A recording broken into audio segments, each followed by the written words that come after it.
আপনাদের কি লজ্জা করে না যে 96% বিল্ডিং ঢাকা শহরে অবৈধ, এই কথাটা বলতে কি লজ্জা করে না? 30% বিল্ডিং প্ল্যান পাস করা ছাড়া বানায় ফেলাছে লোকজন, সেইটা দেখানোর জনবল নাই। আপনি এরপরে কি কথা বলতে চান? কি রাজুকের কি সক্ষমতা আছে যে কোয়ালিটি তারা কন্ট্রোল করবে? টাকার প্রয়োজন নাই এরকম মানুষ তো পৃথিবীতে একজন আছে বলে আমি মনে করি না। রড সিমেন্টের দোকানদারও ডেভেলপার হইতে পারে, মেম্বারও তো কিছু ক্রাইটেরিয়া আছে। সবাই কি সব ক্রাইটেরিয়া ফুলফিল করে মেম্বার হয়েছে? আমার তো ধারণা মনে হয় না। বলে আওয়াল এটাতে গ্যাজেট হয়ে আছে, আপনি এটা ঘোষণা করে দেন। এবং ঘোষণা তো হলে হওয়ার পর তো মাই গড, সারা ঢাকা শহরের উপরে যেন আকাশ ভেঙে পড়লো।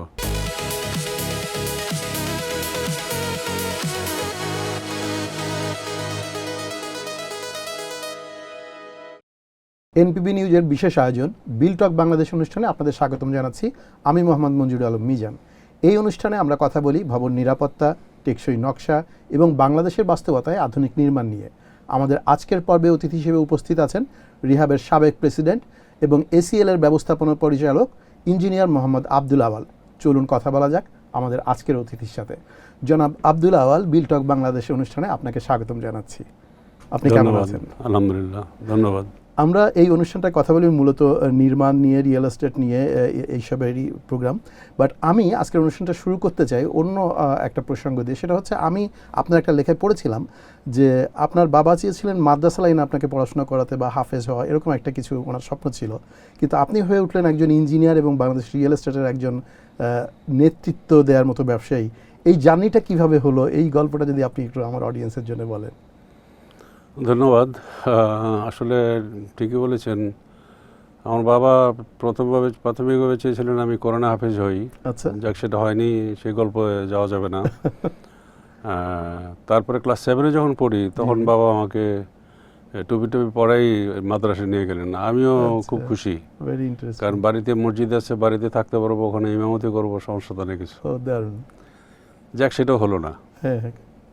তারপরে যখন নাকি আমি কলেজে পড়ি, ইন্টারমিডিয়েট, তখন সিদ্ধান্ত এবং ডিসিশন যে ডাক্তারি পড়বই।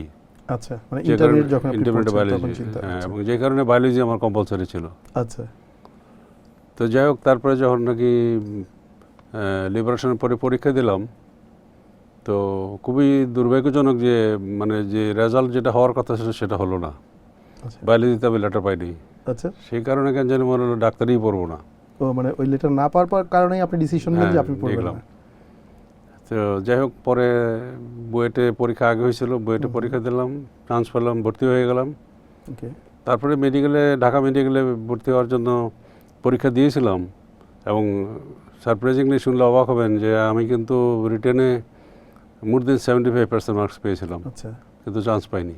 ও 75% মার্কস পেয়ে ওই সময় চান্স পাইনি। সেটা একটা ভিন্ন গল্প আবার।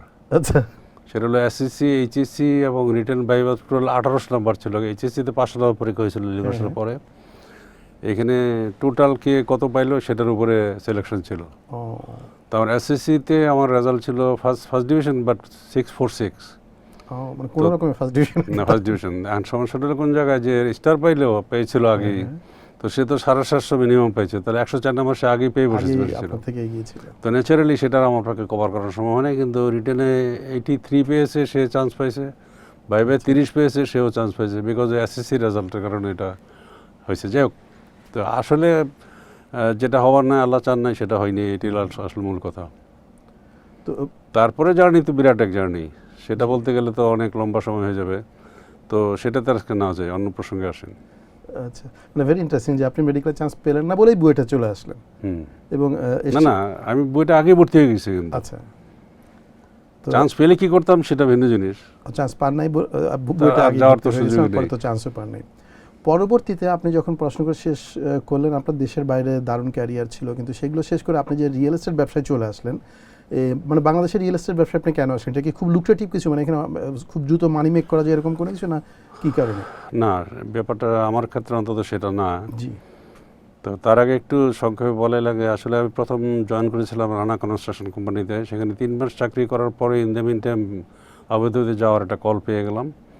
Everything was done, passport ticket সবই রেডি, কিন্তু আমি গেলাম না। বিদ্যুৎ বোর্ডের একটা ইন্টারভিউ দিয়েছিলাম, সেখানে চাকরি হলো চিটাগাং ইলেকট্রিক সাপ্লাই রিয়াজউদ্দিন বাজারে পোস্টিং।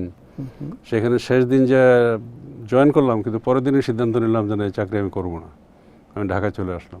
আচ্ছা, এসে যাক চাকরি খুঁজছিলাম। In the meantime BCL Bangladesh Consultants Limited, যারা যমুনা ব্রিজের কনসালটেন্ট, এরকম অনেক মানে এমনকি শাহবাগের যে আমাদের মিউজিয়াম বিল্ডিংটা, এটা কিন্তু দায়িত্বে ছিলাম 4 বছর আমি। আচ্ছা, তখনকার সময় একটা আইকনিক বিল্ডিং এবং একটা মেগা প্রজেক্ট। যাই হোক, এটা কোন ইয়ারের কথা বলছেন? এটা 77 থেকে 81। আচ্ছা, তারপরে যাক এক ফাঁকে জাপান কোরিয়া ঘুরে আসলাম, সেটা ভিন্ন বিষয়। তারপরে ইরাকে চলে গেলাম আচ্ছা, 1.5 বছরের জন্য, এবং উইদাউট পে ছুটি দিয়ে দিলাম, কিন্তু আমি 6 মাসের মধ্যে ফেরত চলে আসলাম। ওখানে গিয়েছিলেন কি একটা জাপানিজ construction কোম্পানিতে কাজে? চাকরি করার জন্যই। আচ্ছা, কনস্ট্রাকশন রিলেটেড ইঞ্জিনিয়ার হিসেবে। তো যাই হোক, সেখানে যে দেখলাম যে আসলে ইঞ্জিনিয়ারিং জবটা খুব একটা, দায়িত্বটা খুব বেশি একটা ছিল না আর কি। তো যাক, সেই গল্প আর করি না। তো এসে পড়লাম, এসে যাওয়ার আগেই অবশ্য একটা বিল্ডিং ডিজাইন করেছিলাম বাংলা মোটরে। সেটার ওই টপ সিউরেশন করতে যে মালিক, মানে সে ব্যবসায়ী, তো তার ব্যবসার গল্প টল্প বলে finally he was provoking me to come into this business, চাকরি ছেড়ে দিয়ে। তো সেটা তখন এগ্রি করিনি আমি। পরে ইরাক তো চলে গেলাম, ফেরত এসে পরে মনে করলাম যে দেখি ওনার বাসায় আবার যাই। তো যাওয়ার পরে উনি বললেন যে আপনি তো এখনও ছুটিতে আছেন, 1 বছর তো হাতে আছে, 1 বছর আপনি এটা ট্রাই করেন। আচ্ছা, তখন মিসের সাথে ছিল, সি অলসো এগ্রিড। তারপরে এই ব্যবসা শুরু করব। তো শুরু করব যে করলাম শেষ পর্যন্ত। কিন্তু আমার যে বস ছিলেন, উনি একদিন তো পেয়ে অবাক যে আমি ব্যবসা করব, এটা কী করে সম্ভব, আচ্ছা, এটা কোনো বিশ্বাস করতে হবে, এবং কেন ব্যবসা করব। আমাকে বলছিল তোমার তো টাকার প্রয়োজন নেই, তাহলে তুমি কেন ব্যবসা করবা। তা আমি বলেছিলাম স্যার, টাকার প্রয়োজন নেই এরকম মানুষ তো পৃথিবীতে একজন আছে বলে আমি মনে করি না, কিন্তু সে টাকাটা সে কীভাবে উপার্জন করবে সেটা ভিন্ন বিষয়। তো স্যার, টাকা আমারও প্রয়োজন ছিল, আছে এবং থাকবে। তবে আপনি সাথে সাথে উনি এটা বললেন যে আমি তো তোমাকে 4 বছর কাছ থেকে দেখেছি। আমি পাল্টা প্রশ্ন করেছিলাম যে আমার টাকা প্রয়োজন, এটা আমার কেন মনে হলো। বলে তোমাকে তো 4 বছর আমি কাছ থেকে দেখেছি। আচ্ছা, তারপরে আমি কথাগুলো বলেছিলাম আর কি। যাক, আসল কথাটা হলো এটাই যে আসলে স্যার, কনসালটেন্ট হিসেবে আপনার দায়িত্ব কি আসলে, যে কোনো কনসালটেন্ট তার দায়িত্ব হলো যে to look after the interest of the owner of the project. তা আমি কে ছিলাম? আপনারই প্রতিনিধি। তা আমার তো একই দায়িত্ব ছিল। তা আমি যদি নিজেকে টাকার কাছে বিক্রি করে দিতাম, তাহলে তো আমার দায়িত্ব পালন হতো না আর কি। তো আমি দায়িত্বটি পালন করেছি, তার মানে এই না যে আমার টাকা প্রয়োজন ছিল না। তো যাক, তারপরে আরও কিছু উত্তর ছিল আমার। উত্তরটা এটা কালকে বুয়েটের প্রোগ্রাম, সেখানে আমি কথাগুলো বলবো। যাই হোক, সেটা আজকে আর ওদিকে যাচ্ছে না। যাক, তারপর তো ব্যবসা শুরু করলাম। তারপর তো বিরাট একটা কাহিনী, মানে এই ব্যবসার তো 42 বছরের গল্প, তো অনেক লম্বা গল্প। কিন্তু মাঝখান দিয়ে আসলে একটা টালমাটাল অবস্থায় পড়ে গেছিলো আশার সাহেবের শেষা বলে, যে মানে একেবারে গ্রাউন্ডেড। তখনই সিঙ্গাপুরে যাওয়া আসা শুরু করি এবং 92তে ইন্টারভিউতে চাকরিও পেয়ে যাই। কিন্তু 2 দিন সময় নিয়ে চিন্তা ভাবনা করে ফেরত চলে আসি। তো কী চিন্তা করে ফেরত চলে আসছিলাম, প্রথম কথা হলো যে আমার জন্মটা বাংলাদেশে কেন হলো। আমার জন্মটা তো সিঙ্গাপুর হতে পারতো, আমেরিকা, ইউরোপ, আমেরিকার যে কোনো উন্নত বিশ্বের যে কোনো দেশ হতে পারতো, বা আফ্রিকার দরিদ্রতম দেশ, সেটা যদি সোমালিয়া হয় সেখানেও হতে পারতো। সেটা হয়নি। তো কেন হয়নি? কারণ আল্লাহ চাননি। আল্লাহ চেয়েছেন, আমাকে বাংলাদেশে পাঠাইছেন। সেই আমি বাংলাদেশ ছেড়ে চলে যাওয়া কি ঠিক হবে? না, শুধু আমি একা না, তো আমার মিসেস প্লাস আর 2টা ছেলে, একটা বয়স তখন 9, একটা 2, এদেরকে তো একদম সব কিছু থেকে বিচ্যুত করে আমাকে নিয়ে যেতে হবে। তো শুড আই ডু ইট? মনে হলো না, ফেরত চলে আসছি। আচ্ছা, তারপর তো আসলে শুরু করেছিলাম কনস্ট্রাকশন ব্যবসা দিয়ে। রিয়েল এস্টেট তো পরে আসছি। প্রথম ছিল কনস্ট্রাকশন 95-এ প্রথম প্রজেক্ট শুরু করি রিয়েল এস্টেটে, একটা প্রজেক্ট দিয়ে 1995।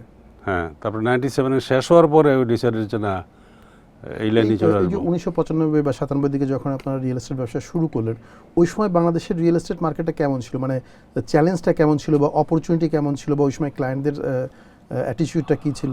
আসলে হচ্ছে কি যে তখনও পর্যন্ত মানুষ এতটা মনে করে নাই যে ফ্ল্যাট কিনেই থাকতে হবে, এমনটা মনে হয়নি। আর ডেভেলপারও যে খুব বেশি ছিল সেটাও না আসলে। আচ্ছা, আমার মনে হয় না যে 50 জনও ছিল কিনা তখন। 95 যখন আমরা মার্কেটে আসি তখন 50 জন ডেভেলপার ছিল না। আচ্ছা, এটা কেন বললাম একটু আগে, যেটা তথ্যটা নিলাম, 99-এ রিহেবের মেম্বারশিপ নেই, আমার মেম্বারশিপ নাম্বার 83, 99-এ। আচ্ছা, তার মানে 99-এ যদি আপনার মেম্বারশিপ 83 যায় এবং আপনার তখন লিডিং কোম্পানি, সো আপনারা যদি 83 হন, তো আপনাদের পরে তো আর খুব বেশি কোম্পানি থাকার কথা না, বা আপনাদের আগেও খুব বেশি না। যাক, ছিল তো, শুরু তো করেছিল ইস্টার্ন হাউজিং, তারপরে প্রপার্টি ডেভেলপমেন্ট, তারপরে তো বাকিরা আসলো আস্তে আস্তে করে। শেলটেক আসলো, কনকর্ড আসলো, আর অনেকেই আসলো আস্তে আমরা আস্তে। অ্যাকচুয়ালি রিয়েল এস্টেট বিজনেসটা এটা ডেভেলপ করলো আসলে বুমিংটা শুরু হয়েছে 2000 সালের পর থেকে। 2000 এর পর থেকে। তো এই যে দীর্ঘ সময় আপনি রিহাবের প্রেসিডেন্ট ছিলেন, আপনি যে বললেন যে 97-তে আপনারা আপনি 83 নাম্বার ছিল আপনার মেম্বারশিপ নাম্বার, পরবর্তীতে আপনি রিহাবের প্রেসিডেন্ট হলেন এবং আপনি দীর্ঘদিন দায়িত্ব পালন করলেন। এই দায়িত্ব পালন করাকালীন সময়ে আপনার কি মনে হয়েছে রিহাবে কি কি চেঞ্জ আপনি নিয়ে এসেছেন, বা ওই সময় আপনাদের কি চ্যালেঞ্জ ছিল, কি কি পরিবর্তন আপনারা ডেভেলপমেন্টের জন্য করছেন? আচ্ছা, it's a good, very good point. In fact 2002 সাল থেকেই প্রক্রিয়া শুরু হয়েছে, যখন আমি প্রথম রিহাবের ভাইস প্রেসিডেন্ট হই, চিফ মেম্বার এবং ভাইস প্রেসিডেন্ট হয়ে, তখন থেকেই বিধিমালা সংশোধন, সেই 96-এর বিধিমালা আর পরিবর্তে নতুন বিধিমালা প্রণয়ন শুরু হলো, এবং সেটা 4 বছর লাগলো এটা শেষ করতে, এবং যখন শেষ হলো গ্যাজেট হলো তখন আমি রিহাবের প্রেসিডেন্ট। তার আগে যেটা ছিল যে আমি ভাইস প্রেসিডেন্ট এবং সিনিয়র ভাইস প্রেসিডেন্ট হিসাবে এইটা আমারই দায়িত্ব ছিল। তৌফিক সাহেব এটা আমার উপর দায়িত্ব দিয়েছিলেন টু লুক আফটার ইট। তো সেই বহু কাজ করেছি, বহু রাত বিরাত, দিন রাত 24 ঘন্টা। একসময় আমার অফিসে যে দিনের পর দিন রাত্রেবেলা কাজ হয়েছে, সেগুলো গল্প অনেক ভুলে গেছে লোকজন। কিন্তু সেটা বড় কথা না, যখন গ্যাজেট হলো that was the real time আর কি। তো ইন্টারেস্টিং হলো যে আমরা মে মাসে রিয়া ফেয়ারে দুবাইতে গেছিলাম। তো ইকবালউদ্দিন স্যার, কোন সালের কথা বলছেন এটা? 2005 2006। আচ্ছা। 2006 যখন দুবাইতে গেলাম রিয়া ফেয়ারে, তখন ইকবালউদ্দিন স্যার সচিব ছিলেন, উনি ছিলেন আমাদের চিফ গেস্ট, সাথে করে নিয়ে গেছিলাম। এটা তখন বাইরের ইয়েতে কিন্তু এটা করা হতো। যাই হোক, আচ্ছা। তো পরে দেখা গেল যে, তো আমি হোটেলে জিজ্ঞেস করেছি, স্যার কই আপনি তো কয়েকদিন পরে রিটায়ারমেন্টে চলে যাবেন, ওটা জাস্ট গ্যাজেট তো হলো না, তাহলে কী হবে আমাদের? বলে আবার ওটাতে গ্যাজেট হয়ে আছে। আচ্ছা। স্যার এটা কী বলেন, কবে? বলে এপ্রিলের 16 তারিখে। তো 16 তারিখে গ্যাজেট হলো, স্যার আপনি তো বলছেন না যে? বলে বলছি না, কিল খাওয়ার ডরে। আচ্ছা। এক্স্যাক্টলি এই ভাষায়, সিলেটি ভাষায় গেছে, কিল খাওয়ার ডরে। তাই কিল কি তুমি খাবে না আমি খাবো? আচ্ছা। তাহলে স্যার কিল আমি খাবো, আপনি এটা ঘোষণা করে দেন। এবং ঘোষণা তো হওয়ার পর তো মাই গড, সারা ঢাকা শহরের উপরে যেন আকাশ ভেঙে পড়লো, সব গেল। কী হলো? 40-50% জায়গা ছেড়ে দিতে হবে, এটা কি কথা হলো? এবং পরবর্তীতে এই নিয়ে আমাকে বিরাট এক কাঁধে করে বেড়াইতে হয়েছে। আমি যে ফারের যে রুলটা আসলো, এই জায়গা ছেড়ে দেওয়ার ব্যাপারটা কেউ মানতেই পারছিল না আর কি। এবং যে কারণে এটা 96 রুলে প্ল্যান পাস করার টাইম ডিসেম্বর 31 তারিখ পর্যন্ত বর্ধিত করা হলো, অথচ এটা কিন্তু গ্যাজেট হয়ে আছে। আচ্ছা, এটা গ্যাজেট হওয়ার পরেও ডিসেম্বর পর্যন্ত, সেটাই বলছে যে মে তো না, এপ্রিল মাসে গ্যাজেট হয়েছে। আচ্ছা। তো গ্যাজেট হওয়ার পর সাথে সাথে কিন্তু আগেরটা বাতিল হয়ে গেছে, রহিত করা হলো। এটা এক্সটেনশন করা হলো, ওটা এক্সটেনশন করা হলো।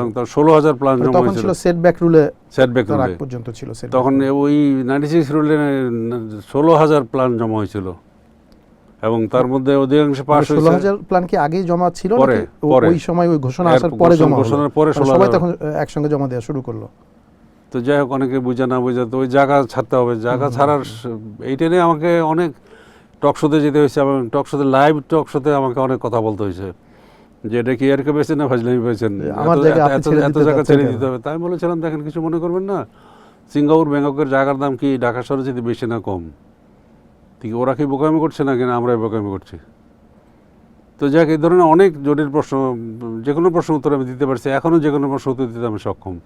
আপনার এই প্রশ্নের সঙ্গে আমি একটা রিলেটেড কোশ্চেন করতে চাই, যে এই যে রিসেন্ট আবার ড্যাপটা চেঞ্জ হয়ে মাঝখানে এটা থেকে তো আরও কমানো হয়েছিল, ফারটা কমানো ছিল, এখন আবার এটাকে কিছুটা বাড়িয়ে দেওয়া হয়েছে, এবং এখন যে নতুন ফারটা এসছে আর এই যে মাঝখানে যেটা ছিল, এই দুটোর মধ্যে আপনি আসলে কোনটা প্রেফার করেন, বা ওই যে আপনাদের সময় যেটা ছিল সেটার সঙ্গে এটা কম্পেয়ার করলে? না, এটা আগেরটাতে যদি অনেক কমায় দেওয়া হচ্ছে, তো আগেই মাঝখানে কমিয়ে দিয়েছে, এখন কিছুটা বাড়ানো হয়েছে, এবং এই পুরো প্রক্রিয়ার সাথে আমি একদম এ টু জেড দিনরাত পুরো প্রসেসের সাথে আমি জড়িত ছিলাম।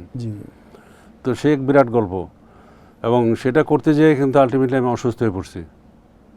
এই ফারের টোটাল কনসেপ্টটা ইমপ্লিমেন্ট করতে যেয়ে? না, কনসেপ্ট না, মানে এই যে এবার যুদ্ধটা হলো প্ল্যানারদের সাথে, তো বিরাট কাহিনী রে ভাই। ওই কথা বলতে গেলে বললাম যে একটা অনুষ্ঠানই করতে পারো না, যে কি হয়েছে এবারে ড্যাব বিধিমেলাটা কি হলো, 20 সাল থেকে যুদ্ধটা শুরু হয়েছে। সংক্ষেপে কিছু বলেন আমার অডিয়েন্সদের জন্য। না, ইন্টারেস্টিংটা হলো যে যে ড্যাপের যে প্রথম প্রস্তাবনা যেটা ছিল, ঢাকা শহরে 8 তলার উপরে বেশি বিল্ডিং হবে না। প্রথম আলোতে খবরটা আসলো 2020 সালে।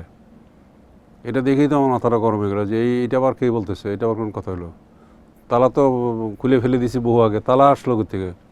ফারে তো কোনো তালার ব্যাপার নেই, আপনি জায়গা বেশি ছেড়ে দিয়ে উপরে উঠে যান। Construction area হ্যাঁ, ব্যাপার আছে, আপনি square feet আপনি কত square কম feet বেশি কত। হবে, কিন্তু আপনি জায়গা ছেড়ে দিয়ে উপরে উঠে যান, সেই সুযোগ তো আপনার অবশ্যই আছে। তো যাক, সেখান থেকে শুরু করে ফাইনালি তো বিরাট এক লম্বা কাহিনী। তবে কথা আছে যেটা হলো যে 1 সেপ্টেম্বর, 5 আগস্টের পরে 1 সেপ্টেম্বর রাজুকে মিটিং, এই বিধিমালা সংশোধন এবং ড্যাপ এবং বিধিমালা দুইটাই সংশোধন, এইটা নিয়ে যখন মিটিং হলো সেখানে অনেক কথাবার্তা হচ্ছিল।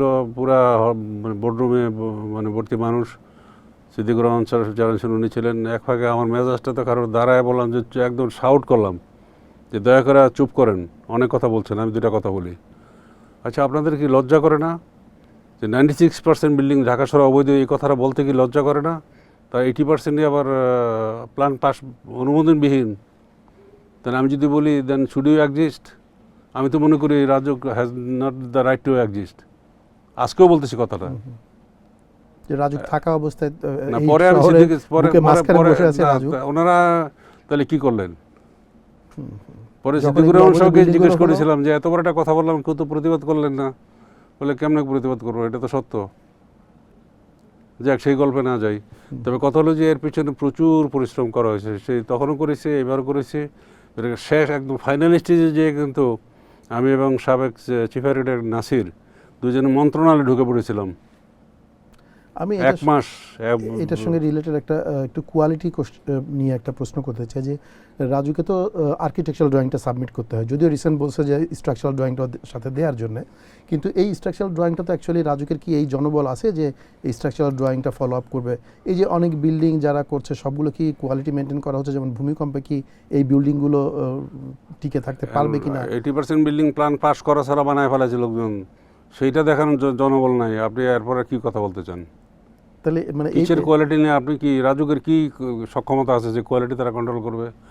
তাহলে যাক, তারা এই structural মিজান সাহেব design কথা হলো চাচ্ছে যে কেন? এটা দিয়ে কি করবে তারা? এটা নিয়ে যুদ্ধ হয়েছে, কিন্তু এটা নিয়ে আমি এককভাবে যুদ্ধ করেছি এবং শেষ পর্যন্ত জমা দেওয়া হবে। কিন্তু কথা হলো যে সেটা হলো যে আমার প্রশ্নটা ছিল আমি জমা দেবো, সব ঠিক আছে, সয়েল টেস্ট কোথায় করবো? জায়গা তো বিল্ডিং দ্বারা আছে। তখন আমাদের খুব জ্ঞানী গুণী ইঞ্জিনিয়ার সাহেবরা দু একজন বলার চেষ্টা করেছেন, কেন ওই সেটব্যাক আছে না, ওখানে ওখানে সয়েল টেস্ট করে আমরা জমা দেবো, মানে ওই কোনায় সয়েল টেস্ট করে মাঝখানে বিল্ডিং করে মাঝখানে বিল্ডিং বানাবো। Very interesting. তো যাক, এইটাও অনেক বিরাট গল্প। আচ্ছা, আমি আরেকটা অন্য প্রসঙ্গে যেতে চাই, সেটা হচ্ছে রিহাব ফেয়ার। আপনারা ওই সময় যখন রিহাব ফেয়ারগুলো করতেন, রিহাব ফেয়ারের জন্য মানুষ সারা বছর অপেক্ষা করতো এবং এটা একটা মানে মানুষের জন্য একটা অন্যরকম একটা তাদের বিশেষ একটা প্রোগ্রামের মতো মনে হতো, তারা এটার জন্য প্রিপারেশন রাখতো। সেই রিহাব ফেয়ারগুলো, যেমন এই বছর রিহাব ফেয়ার কবে হয়ে গেছে মানুষের জানেই না। অনেকে শেষ হয়ে যাওয়ার পর জিজ্ঞেস করছে ও রিহাব ফেয়ার হয়ে গেছে নাকি, কবে হয়েছে, কে ওই রিহাব ফেয়ারে গেছিল। এই যে একটা চেঞ্জ হয়েছে, এই ব্যাপারে আপনি কি বলবেন?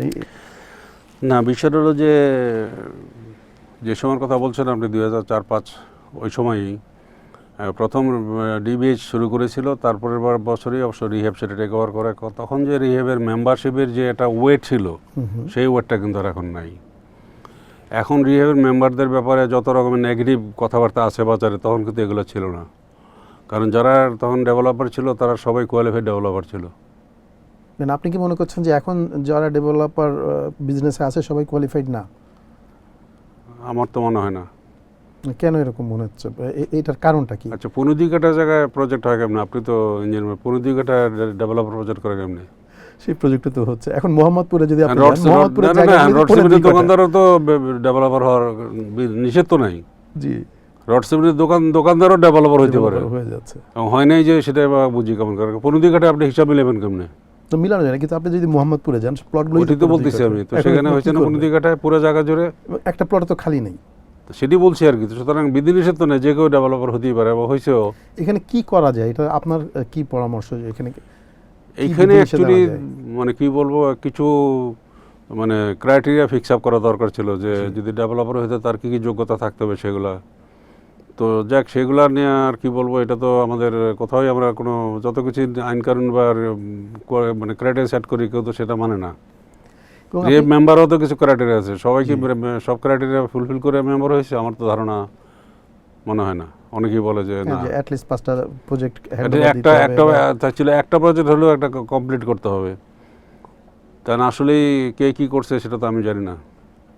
কোনোভাবে হয়তো ডকুমেন্টস তারা না, কারণ এই সময়টা তো আমি ছিলাম না। 2007 সালে তো রিহেব প্রেসিডেন্টশিপ থেকে বেরিয়ে যাওয়ার পরে, রেজিগনেশন থেকে বেরিয়ে যাওয়ার পরে কিন্তু আমি রিহেব অফিসে যাই নাই আনটিল রিসেন্ট টাইমস।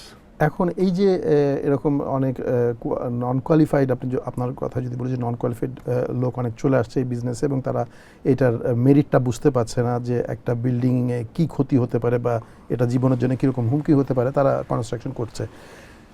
এইটা কি কোনোভাবে এই যে মানুষের যে একটা আস্থার সংকট তৈরি হয়েছে রিয়েল এস্টেট ডেভেলপারদের উপর, এটার পেছনে কি এটা কোনো দায়ী আপনি মনে করেন, নাকি আরও অন্যান্য কোনো কারণ আছে? না, অবশ্যই এখানে কত হলো, আমি অবশ্য তৌফিক সাহেব প্রেসিডেন্ট থাকাকালীনই উনি শুরু করেছিলেন কোড অফ কন্ডাক্ট, এটা তৈরি করা যায়, code of ethics and conduct, ethics যাই হোক আমরা বলি। কিন্তু সেটা এক পর্যায়ে যে মানে উনি ব্যর্থ হলেন। পরে আমি চেষ্টা করলাম, তো আমি হওয়ার পরে যখন এই যে কমিটিটা করেছিলাম কোড অফ কন্ডাক্টের যে কমিটি, সেখানে আশিয়াদার সাহেব চেয়ারম্যান ছিলেন, আনোয়ার ভাই ছিলেন একজন সদস্য, এরকম 3-4 জন, তৌফিক সাহেব এক্স প্রেসিডেন্ট হিসেবে ছিলেন, আমি ছিলাম। তা আমার বক্তব্যটা ছিল এইটুকুই যে মানে একটাই আমাদের প্রিন্সিপালটা কী হবে, কোড অফ কন্ডাক্ট অ্যান্ড এথিক্সের ইয়েটা হবে এইটুকুই যে নো মেম্বার ডেভেলপার রিহেবের কথা, no REHAB member developer should shall cheat anybody including neither the landowner nor the customer nor the state nor the law. That should be their principle. কিন্তু সেটা তো হয়নি। আলটিমেটলি একটা কোড অফ কন্ডাক্ট পাস করা হয়েছে, কিন্তু সেখানে কি আছে আমি নিজেই জানি না। আচ্ছা, এই যে আপনি বলছেন যে যারা অনেকে হয়তো না জেনে বিজনেসে চলে আসছে বা এই বিজনেস করার মতো মেরিট নেই এরকম লোক আসছে, বাট আমরা তো দেখেছি যে বুয়েট থেকে পাস করা অনেক আর্কিটেক্ট ইঞ্জিনিয়ার যারা এই সেক্টরে এসছে এবং তারাও ফেল করেছে, এবং তাদের দ্বারা, আমি সরাসরি নাম বলছি না, বাট আপনি নিশ্চয়ই জানেন কারা তারা।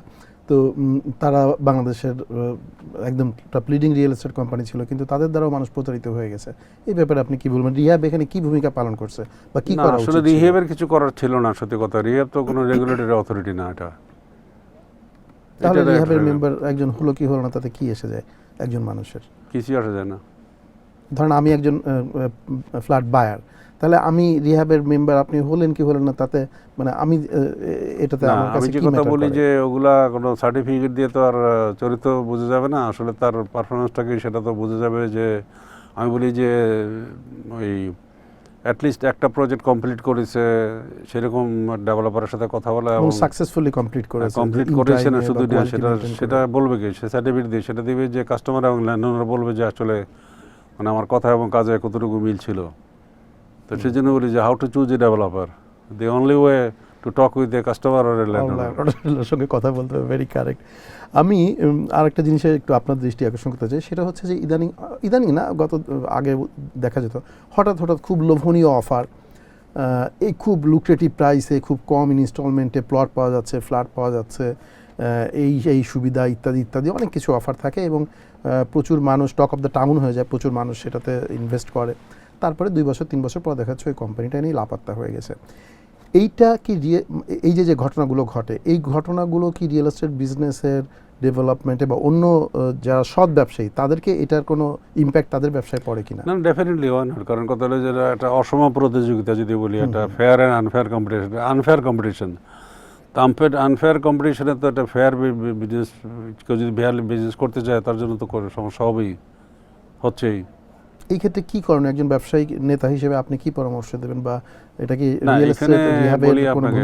অনেকদিন পরে আমাকে টিএন আজকে তো 4-5 বছর বা একটু বেশি হবে, আমাকে খুব রিকোয়েস্ট করে একটা টক শোতে নিল যে একটি প্রশ্ন আমার উত্তর দিতে চায়, সেটা হলো যে এই যে একবার সই করার পরে ল্যান্ডওনার, তো এই ঘটনাটা হচ্ছে কি যে সই করার আগ পর্যন্ত ডেভেলপার ল্যান্ডওনারের পিছনে দৌড়ায়, আর সই করার পরে এবার হলো উল্টা। এটা কেন হয় বা কি করণীয়? তাহলে দেখেন করণীয় আসলে কিছু নাই। আপনি একবার যদি ভুল রাস্তাতে ঢুকে ঘরে ঢুকে পড়েন, আমি বলছিলাম যে ডোরটা ওয়ান ওয়ে, আপনি খালি রুমটা ঢুকতে, দরজাটা খুলে ভিতরে ঢুকতে পারবেন, বেরোতে পারবেন, বের হওয়ার কোনো পথ নেই, ওয়ান ওয়ে টিকেট। আপনি যখন নাকি এগ্রিমেন্ট পাওয়ার দিয়ে দিলেন, সই করে রেজিস্টার্ড ঢুকলাম, পাওয়ার তো ক্যান্সেল করার সুযোগ নেই, একবার ক্যান্সেল করা যায় না। সুতরাং এটা হচ্ছে কি যে বেসিক্যালি ল্যান্ডওনার কোন ল্যান্ডওনার এই খপ্পরে পরে যাদের লোভটা একটু বেশি, মানে টাকাটা ওই মানে সাইনিং মানে যেটাকে আমি যৌতুক বলি, যৌতুকটা যেখানে বেশি পাচ্ছে সেখানে ঢুকে পড়তেছে, ঢুকে পড়ে তো বিপদে পড়ে যাচ্ছে যে ভুল জায়গায় পৌঁছে গেছে। সুতরাং ঢোকার আগে মানে চিন্তা করতে তখন হবে ঢুকে পৌঁছে যাওয়ার পর আর তো ব্যাক করার কোনো সুযোগ নেই। জন্য once you sign the agreement power button then কিচ্ছু করার নাই আর। ব্যাক করে সো এই ক্ষেত্রে কি মানে আপনি জমির মালিকদেরকেও পরামর্শ দিচ্ছেন যে ওই যে বললাম যে পারফরমেন্স পারফরমেন্সটা চেক করে নিতে হবে, তার বাট যারা customer- বিজনেসম্যান তাদের কি কোনো এথিক্সের প্রয়োজন নেই? তারা কি এথিক্সের তো প্রয়োজন, বিজনেস কোনো সব মানুষের প্রয়োজন আছে, হুম। যার এথিক্স নেই তারা আছেটা কি? তো আপনি একজন ব্যবসায়িক নেতা হিসেবে কি বলবেন যারা রিয়েল এস্টেট কোম্পানি, যারা রিয়েল এস্টেট ব্যবসা করছে তাদের উদ্দেশ্যে আপনি কি কি না, আমার বলবেন? বক্তব্য হলো যে ভাই ঠিক আছে, আপনি ফেয়ার ওয়েতে ব্যবসা করে তো আপনি মানে you can make money. Make money fair ওয়েতে আপনি রাতারাতি বড়লোক হতে চান কেন? ঘটনা তো অনেক রকম আছে না, কেন এই আস্থাহীনতা, আস্থাটা তৈরি করলে আস্থা নাই তো আসলে। ডেভেলপার মানে একটা গালি, ডেভেলপার মানে এখন একটা একটা গালি। আমি একটু অন্যদিকে আপনার দৃষ্টি নিতে চাই যে এই যে আমাদের বাংলাদেশে এক ধরনের ধরেন যিনি ডেভেলপার উনি সেলার, উনি তৈরি করছে ফ্ল্যাট সেল করছে, কিন্তু পৃথিবীর বিভিন্ন দেশে দেখা যায় যিনি ডেভেলপ করেন উনি সেল করেন না, সেল করার জন্য আলাদা এজেন্ট থাকে। তারা পেপারসগুলো চেক করে, অ্যাপার্টমেন্টের সমস্ত কিছু চেক করে, লোনের ব্যবস্থা করে। সো একটা একটা এজেন্ট থাকে যারা সেলার এবং বায়ারকে মিট করায়। তো ফলে হয় কি যে ডেভেলপার সে তো যা কিছু একটা উল্টাপাল্টা বুঝে একজনকে দিতে পারছে না, কারণ যারা এজেন্ট তারা এগুলো সব চেক করে নেয়। তারা যেমন বায়ারের ইন্টারেস্টটা দেখে, সেলারের ইন্টারেস্টটাও দেখে, তারা হয়তো কিছু সেলস কমিশন নেয় বা ইত্যাদি। এইটা কি বাংলাদেশে আপনি মনে করেন যে এটার দরকার আছে? এটা করলে কি মানে এই যে অনৈতিক কাজগুলো হয় এটা কমে আসবে? বা না, আপনি এটার যেটা ব্যাপারে বললেন আপনার দেশের বাইরে, মতামত যেটা কি? আমি জানি, সে আমেরিকার কথা যদি বলি বা যে কোনো দেশের কথা বলি, এখানে তিনটা পার্টি থাকে। হুম হুম একজন ইনভেস্টার, জি যে আসলে সে ডেভেলপার, হুম হুম আর বিল্ডার, আর রিয়েলটার যে বিক্রি করে। জি তিনটা পার্টি থাকে এখানে। Very correct. তো এইখানে তো আমরা মানে 3 in 1। হুম তার মধ্যে কিছু কিছু কোম্পানি আছে যারা সেলস এজেন্ট এঙ্গেজ করে, হুম, যেমন সুভাষতি কিন্তু সেলস এজেন্টের মাধ্যমে বিক্রি করে। আচ্ছা এরকম আরও কেউ থাকতে পারে। তো at the end of the day আসলে আপনি যত কথাই বলেন না কেন, আমাদের যদি এথিক্স থেকে যদি বালাই না থাকে তাহলে কোনো কিছুই কাজ করবে না। আইন তো আছে দেশে, কোন আইনটা কতটুকু কাজে লাগছে? সো এখন যারা রিয়েল এস্টেটে, আপনাদের পরের জেনারেশন তো রিয়েল এস্টেট বিজনেসে অলরেডি আসা শুরু করেছে কি এখন অনেকে ভালোভাবেই করছে। নেক্সট জেনারেশন, আপনার তো ফার্স্ট জেনারেশন ছিল অলমোস্ট আমি যদি বলি। তো এই যে সেকেন্ড জেনারেশন যারা রিয়েল এস্টেট ব্যবসায় আসছে তারা অনেক বেশি ম্যাচিউর, তারা অনেক কিছু, আপনারা যখন এসেছেন তখন মানে আপনারাই ছিলেন বিগিনার, আপনারাই ব্যবসাটাকে তৈরি করেছেন, ফরম্যাটটা তৈরি করেছেন। এখন যারা সেকেন্ড জেনারেশন আসছে তারা আমরা কিন্তু আপনাদের কাছ থেকে দেখছি, শিখছি এবং আমরা ইমপ্লিমেন্ট করার সুযোগ পাচ্ছি। সো আমরা অনেক কিছু এক্সপিরিয়েন্স আপনাদের কাছ থেকে নিতে পারছি। তো এই যে নেক্সট জেনারেশন যারা বিজনেসে আসতে চাচ্ছে তাদের জন্য আপনার যদি কোনো উপদেশ, পরামর্শ বা অ্যাডভাইস না, কিছু বুঝতে থাকে? পারছি। প্রথম কথা হলো যে ব্যবসা, এটা তো একটা ব্যবসা। জি জি তো ব্যবসা বলতে আসলে আমরা কি বুঝবো? টাকা কামানো? শুধু কি টাকা কামানো? না, তার সাথে কিছু নীতি নৈতিকতার বিষয় আছে, কিছু ফিলোসফির ব্যাপার আছে, উদ্দেশ্যের ব্যাপার আছে। সেই টাকা যে কামাবো, টাকাটা কী কাজে ব্যয় করব সেটাও একটা মাথায় থাকতে হবে। এই প্রসঙ্গে আমি যদি একটুখানি জাপানিজ যে মাতসুশিতা ইলেকট্রিক কোম্পানির যে ফাউন্ডার কোনোসুকে মাতসুশিতা, তার একটা প্রশ্ন এবং উত্তরে এটাই যে হোয়াট ইজ বিজনেস, তার উত্তরে তিনি বলেছেন, business is just not making money or profit only, it should be considered as a sacred mission. Sacred, secret না, কিন্তু স্যাক্রেড। আচ্ছা তাহলে এইটার পিছনে কেন এই টাকাটা আমি কী কাজে ব্যয় করব সেটাও আমার মাথায় থাকতে হবে, যে কী জন্য ব্যবসাটা আমি করবো, টাকা কী জন্য আমি যে কোনো ব্যবসা, যে কোনোভাবে আমি টাকা উপার্জন করছি, সেটা কি আমার জন্যই শুধুমাত্র, নাকি এর বাইরেও কোনো উদ্দেশ্য আছে বা কোনো সৎ নিয়ত আছে কিনা, বা কোনো ভালো কাজে লাগাবো কিনা আমি, নাকি এটা অসৎ কাজে ব্যয়িত হবে, দেশে থাকবে টাকাটা, না দেশের বাইরে চলে যাবে, নানান ইস্যু আছে। তো আমার রিকোয়েস্টটা একটাই, সেটা হলো যে সে যেই ব্যবসায় করুন না কেন, রিয়েল এস্টেটে আসতে হবে, সেটা যেই ব্যবসায় করুন না কেন, মানে লক্ষ্যটা হতে হবে সৎ। এবং সে এই টাকা, এই অসৎ পথে অর্জিত টাকা কোনোদিনই কোনো ভালো কাজে লাগবে না, এবং এই কোনো মানে এটা কোনো কাজেই লাগবে না। সত্যি কথা, টাকা মানুষকে কোনো শান্তি দিতে পারে না, কোনো কিছু দিতে পারে না। যদি সে টাকা যদি সৎ পথে, আয় এবং ব্যয় দুইটারই এটা ব্যালেন্স থাকা দরকার, যে কী কাজে আমি কোন পথে উপার্জন করছি, কোন পথে ব্যয় করছি। আমি একদম অনুষ্ঠানের শেষ দিকে চলে এসেছি। আর শেষ প্রশ্ন, বাংলাদেশের বর্তমান রিয়েল এস্টেট সেক্টরকে আগামী 10 বছর পর আপনি কি অবস্থায় দেখতে চান, কোথায় দেখতে চান? না, সংক্ষেপে যদি বলি কথাটা, একটু পিছনে যেতে হবে আমাকে। অ্যাকচুয়ালি যেই রিহ্যাব ছিল, তৌফিক সাহেবের হাত ধরে যেই রিহ্যাব তৈরি হয়েছিল, যেটা আমরা চেষ্টা করেছি একটু ধরে রাখার জন্য, সেই রিহ্যাব কিন্তু অনেক আগে হারায় গেছে। এখন তাহলে যে রিহ্যাবের যে একটু আগে যেটা বললাম, ডেভেলপার মানে গালি, এটা তো হওয়ার কথা নয়। তাহলে করণীয়টাকে করণীয় কথা হলো যে এখানে কিছু এথিক্যাল স্ট্যান্ডার্ড সেট করা দরকার, যে রিহেব মেম্বার হতে গেলে এই ক্রাইটেরিয়া ফুলফিল করতে হবে, এই যোগ্যতাগুলো থাকতে হবে। একইভাবে কোম্পানির তরফ থেকে কিছু রেগুলেটরি বসার দরকার, যে সেখানে কী করো না করো, যেন রিলেটেড ল একটা আছে। হুম হুম, এটা কার পক্ষে? কিন্তু ডেভেলপার পক্ষে পুরোটাই। তাহলে এটা কি কেমন ল হলো? এটা তো ক্রেতা বিক্রেতা উভয়ের স্বার্থ রক্ষা করে সুরক্ষিত হয়, সেই রকম কিছু একটা কিন্তু আইন দরকার। আইন থাকলেই যে সেটা খুব কার্যকর হবে, সবাই মানবে সেটা না, কিন্তু কিছু লোক তো মানতে বাধ্য হবে। তো সেটি হলো কথাটা, যে এখন রিহেবে যারাই আছেন, যাকে নিয়ে আমি কোনো কথা বলতে চাই না, কিন্তু কথা হলো যে ওই যদি সেই জায়গায় নিতে হয় তাহলে অনেক কাজ করার সুযোগ আছে, অনেক অনেক মেম্বারশিপ খালি টাকা দিলেই মেম্বার হওয়া যায়, এটা বন্ধ হওয়া উচিত। একটা নির্দিষ্ট টাকা দিলেই মেম্বার হয়ে যাবে, সেটা হওয়া উচিত না কোনোভাবেই। আর সেই মেম্বারশিপ রাখারও প্রতি বছর রিনিউয়ালের একটা সুযোগ থাকা উচিত, যে তার পারফরমেন্স উপর, যে যদি ফাউল প্লে করে, তার কমপ্লেন তো রেবে যায়, তো অনেক কমপ্লেন, তো সেই কমপ্লেনের ভিত্তি করে তো মেম্বারশিপ ক্যান্সেলও করা উচিত।